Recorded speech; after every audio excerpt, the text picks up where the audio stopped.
¿Qué tal, queridos amigos? Muchísimas gracias por sintonizar nuestro programa. Yo soy el pastor Juan Barek. Este es el programa Real Talk, Hablando Claro con Juan Barek.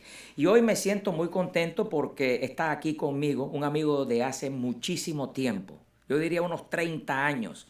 Para mí, damas y caballeros, y lo digo con toda honestidad, este programa se viste de elegancia porque está aquí conmigo el alcalde Alex Penelas. Alex, muchísimas gracias por estar aquí. Al contrario, pastor, para mí es de satisfacción primero por la amistad que tenemos hace tantos años, ¿no? Contigo, con Sara, los recuerdos de Sara trabajando con mi querida madre hace muchos años y también por la invitación aquí a este programa para hablar un poquito de todo lo que está pasando, ¿no? Gracias por la invitación, muy agradecido. Gracias, alcalde.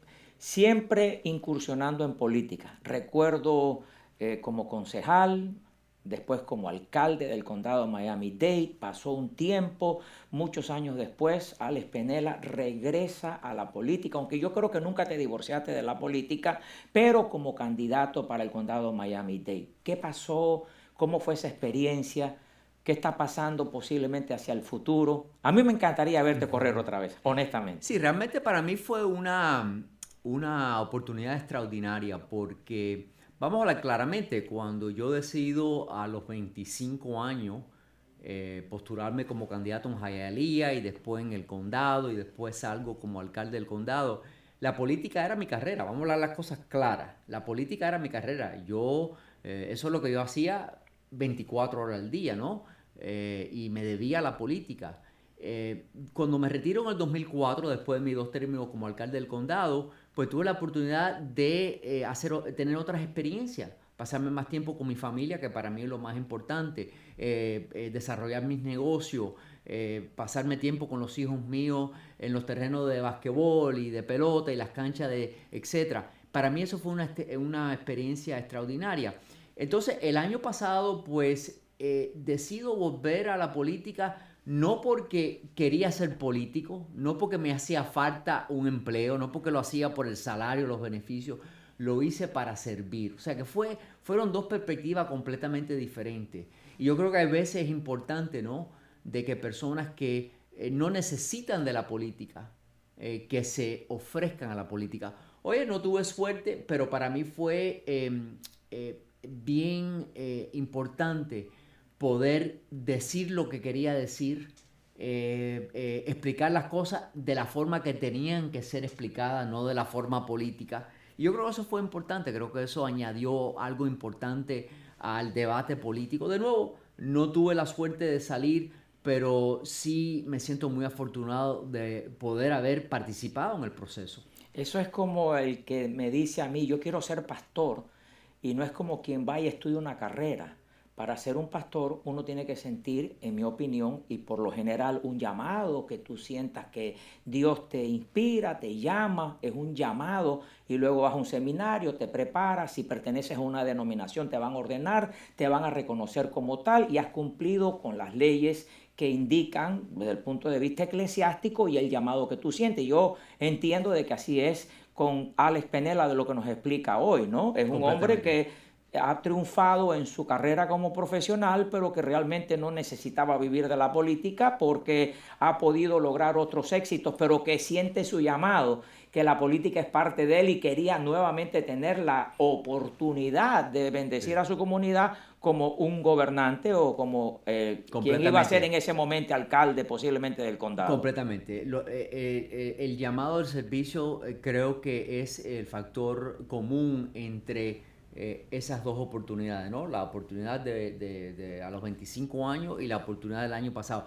La diferencia es que creo que en esa primera oportunidad la motivación se convierte en la necesidad de ganar la próxima elección. Porque cuando ya tú dependes de la política, y no lo estoy diciendo de una forma indebida, o sea, uno depende de la política en el sentido de que si te quedas fuera de la política, tienes que irte a trabajar a algún lado, ¿tú me Por entiendes? O sea, supuesto. la motivación se convierte en ganar la próxima elección. Para mí la motivación el año pasado fue única y exclusivamente el servicio. Yo le explicaba a la gente en la campaña que a mí me estaba costando dinero participar en la política. ¿Tú me Y de entiendes? eso se comentaba a O sea propósito. que yo dejé de hacer muchas cosas en mi vida privada, en mis negocios privados, porque quería poderme dedicar única y exclusivamente a esa campaña. O sea, la motivación, el llamado, el mismo de siempre, la motivación única y exclusivamente el servicio. Y creo que desafortunadamente en el estado de la política que estamos ahora, vemos menos y menos personas que se manifiestan en la política por el deseo de servir. Siempre hay otra agenda, ¿no? Y es desafortunado. Y estamos viendo todos los días donde menos personas capacitadas, menos personas que realmente sin tienen experiencia, sin conocimiento y sin llamado.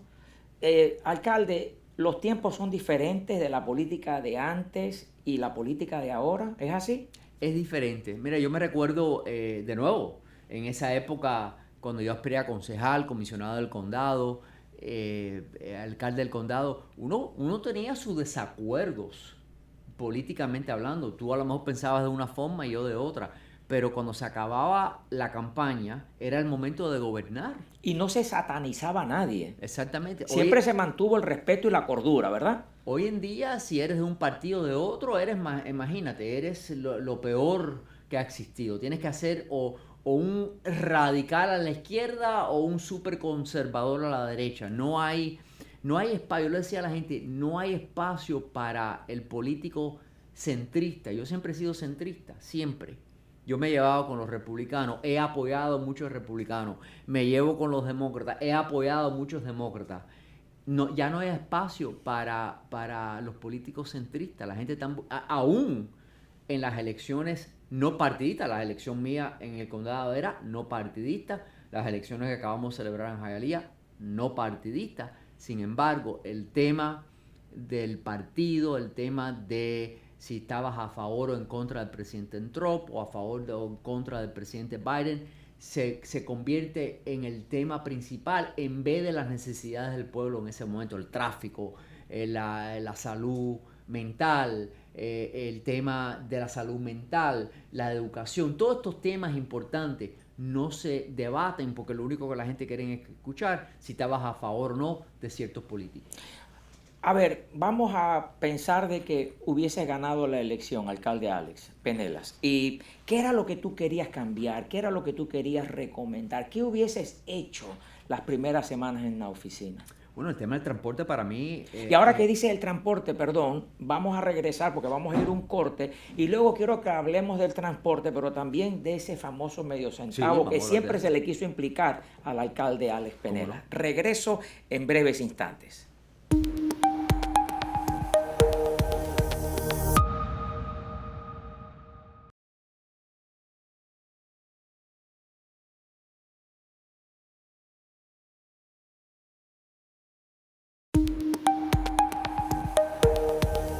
Bien, estamos de regreso. Aquí estamos hablando con el alcalde Alex Penelas.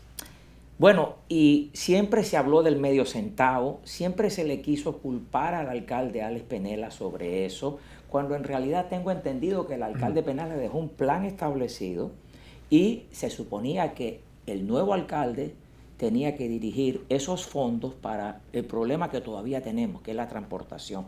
¿Se va a arreglar algún día el problema de la transportación? Sí, tú me hiciste la pregunta qué hubiese hecho yo diferente. Exacto. Y yo creo que hubiese empezado a utilizar ese medio centavo de la forma que los electores pidieron que se utilizara, que era para mejorar el sistema de transporte, los autobuses y el Metrorail en el condado. Y para responder a esa preocupación que tú mencionaste, sí, yo fui el autor de medio centavo, pero la idea siempre era esa, era para dedicar el dinero exclusivamente a esta expansión del sistema de transporte. Por eso más del 60% de los electores aprobaron ese medio centavo. Sin embargo, vimos como los alcaldes y los comisionados que siguieron después de mí utilizaron ese dinero, Pastor, para básicamente costear el servicio anterior, para llenar los huecos presupuestarios. Y como consecuencia, tú puedes decir honestamente que el sistema de transporte en este condado ha mejorado. No, se mejoró levemente durante la pandemia, pero ya estamos viendo los tapones otra vez y nadie habla de eso. Nadie habla del problema de transporte. Sin embargo, los electores dejaron en lugar un plan viable, real, y vemos cómo Han pasado 20 años y si hubiese sido tanto, yo me hago la pregunta, si hubiese sido tanto el engaño y el medio centavo hubiera sido tan malo como algunos políticos han dicho a través de los años, ¿por qué no lo quitaron de los libros? Sigue ahí. ¿Por qué no lo repelaron? Hubieran hecho con una simple moción, hubieran dicho, no vamos a cobrar este dinero más porque ha sido un fraude. No, ellos han sido recibiendo y como consecuencia hemos visto muy poca mejoría. Ese es un tema que alguien le tiene que dar frente en algún momento. Nunca vamos a ser la gran ciudad que todos queremos y cuando hablo de Miami estoy hablando de la totalidad de Miami, ¿no? Correcto. Todo lo que es el sur de la Florida. Nunca vamos a ser esa ciudad si no tenemos un sistema viable. Pero ese sistema, perdón, ¿se puede establecer? ¿Se puede lograr? ¿Cómo no? Si los corredores están estudiados, los corredores se han presentado los estudios. Lo que hace falta es dedicarle el fondo para la expansión del sistema de tren. Aquí nunca va a haber un sistema como el de Nueva York. Tú no puedes, hay muy pocas cosas que se pueden hacer abajo la tierra. Todo tiene que ser al nivel de la calle o elevado. O sea, es un sistema de transporte rápido, pero no bajo de la tierra, como vemos en Washington o en Nueva York. Que se puede hacer, los estudios están ahí. Lo que nunca le han dedicado el fondo por el dinero, porque han querido coger ese dinero para llenar los huecos en el presupuesto. Ahora dicen que cada corredor cuesta aproximadamente más de $1,000 millones y que no se puede hacer un presupuesto ajustable a esos 4 o 5 o 6 corredores que se necesitan. Bueno, de nuevo, han pasado 20 años. El medio centavo ha colectado cerca de $3,000 millones. O sea, empieza a sacar la cuenta. Típicamente el gobierno federal y el estatal iguala esa contribución. O sea, por cada dólar que da el gobierno local, el gobierno federal en algunos casos da otro dólar o a veces dos.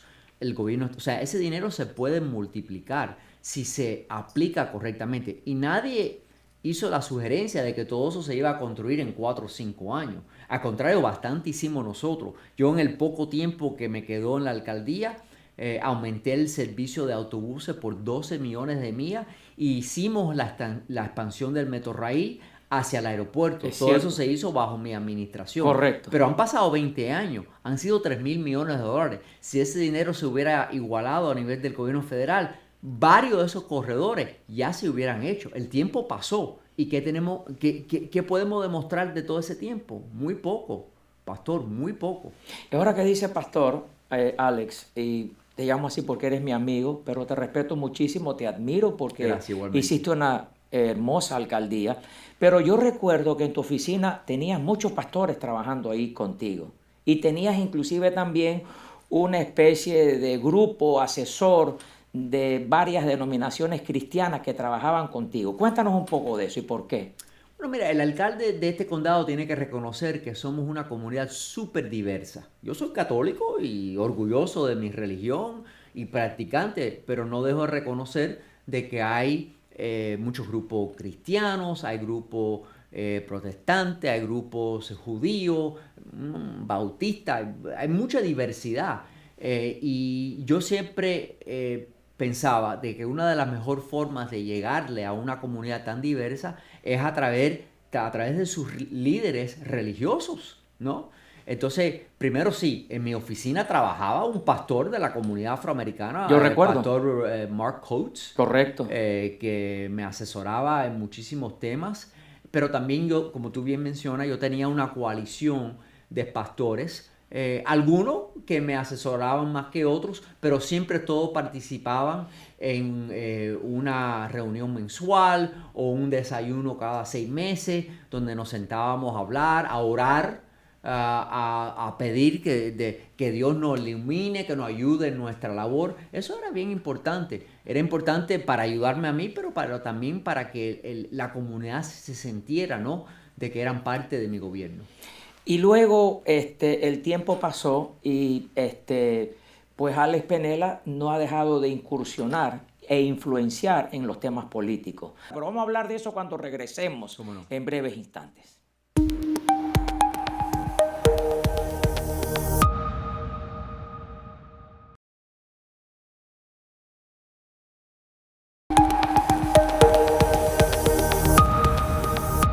Estamos de regreso. Este es el programa Real Talk con Juan Barek y estoy aquí con el alcalde Alex Penelas.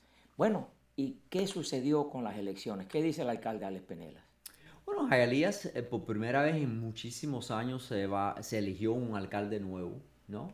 Carlos Hernández estuvo presente desde esas elecciones especiales en el 2011, si se recuerda, Claro donde que sí. hubo, fue bien interesante, hubo la revocatoria a nivel del condado y después el entonces alcalde Julio Robaina de Hialeah renuncia para aspirar a ese puesto y Carlos Hernández aspira retando a Raúl Martínez. Fue unas elecciones bien interesantes Sí, me acuerdo muy bien. donde Carlos Hernández ganó y estuvo 10 años como alcalde de Hialeah. En mi opinión hizo una labor muy positiva a pesar de una circunstancia difícil. Entró una recesión horrible y terminó con todo este tema del COVID. Entonces se presentaron varios candidatos en esta elección en Hialeah. El entonces comisionado Esteban Bobo y la ex concejal de Hialeah, Isi García Martínez.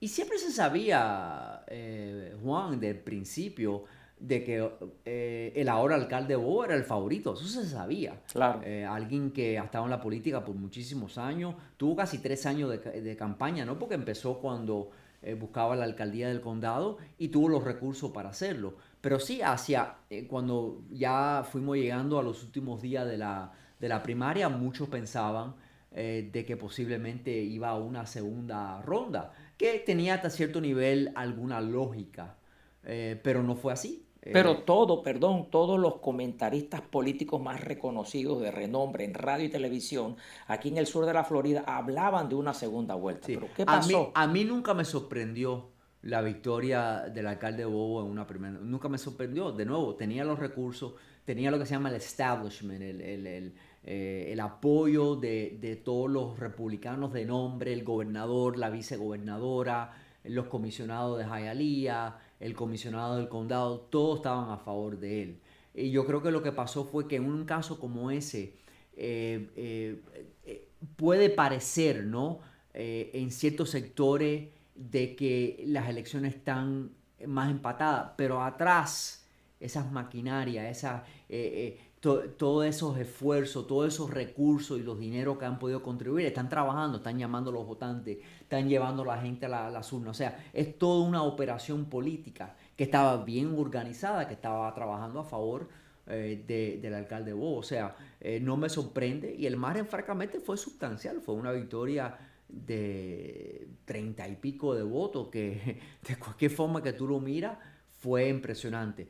Pudo Isi García Martínez a lo mejor hacer una mejor labor. Yo no lo vi, pero algunos dijeron que los debates no le fueron muy bien. O sea, ella recaudó dinero y las mujeres en este momento están haciendo un buen papel en la política. Sin embargo, las estadísticas indican que menos mujeres votaron por Isis y más hombres. Y las mujeres votaron más masivamente por Esteban Bobo. Sí, una cifra bien interesante, no la había escuchado.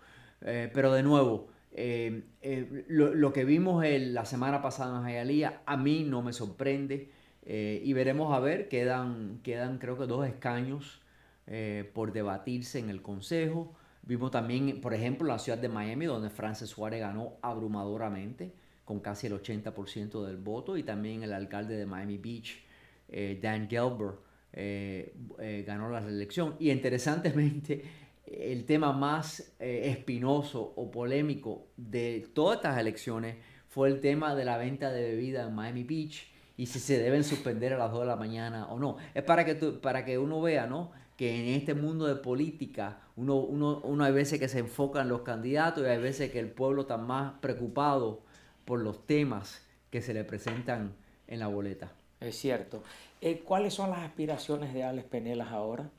Bueno, mira, como yo no busqué la alcaldía el año pasado porque necesariamente necesitaba renovar mi vida política. Yo estoy muy contento con mi vida de familia, con mis negocios privados, con las cosas que yo hago, no solo con mis hijos, que ya son hombres hechos y derechos, pero también nuestra hija de 10 años. Y creo que uno se graduó, de abogado hace Uno se poco. graduó del abogado, el otro está estudiando su maestría en administración de negocios y la niña está en el cuarto grado, o sea, estamos todo, en el medio de esas dos generaciones, pero para nosotros la estamos pasando muy bien con ella y con nuestros hijos. Si se presenta una oportunidad en el futuro para servir, oye, siempre la voy a considerar, pero no es que me hace falta hacerlo, no es que yo te diga a ti ahora, oye Juan, tengo que aspirar a otra cosa, porque imagínate, Claro, no depende de eso. no puedo vivir sin la política. Pero en política nunca se dice no. Nunca se dice que no. No se sabe qué puede suceder. Uno no Vámonos un poquito a nivel nacional, aprovechando los minutos que nos quedan.